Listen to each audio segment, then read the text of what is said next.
Hello guys, good morning guys. Meron na akong interview dito sa may-ari ng tindahan dito po sa katabi po dito ng aming barangay ng Kusmanbil. Ayan. Sige na po manang. Ayan.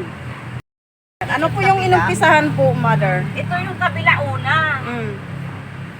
Wala rin ako dito noon. Mm. Ang lakas ng ulan noon. Tinamaan yata ng kilat. Hindi. Mm. Tapos, tumabis yata ito eh. Martis ba nangyari o Alas 9 ng gabi daw, sabi ni Boy.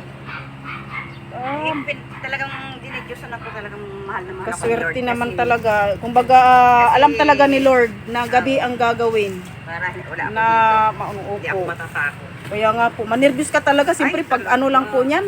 Lumalagitid na yan, Oo. sabi ni Romel. Ay naku, Mm. hindi magtatagal tong ano na to babagsak. Mm. Ano, kinakagabihan daw yun, bumagsak na. Kurat na lang kami, sarado na dyan. Martis lang umaga, ano kayang pizza yon?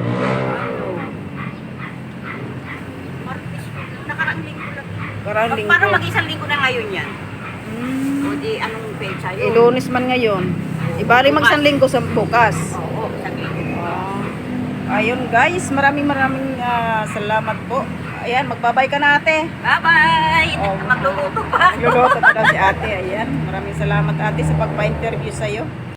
Po ay talagang babae talaga ang ating Panginoon. Kaya kailangan din natin Pray. limutan mag-pray. Kasi nandyan lang siya palagi. Ayan, maraming salamat po. Ayan po ang pangalawang update ko po. Thank you so much. And bye-bye.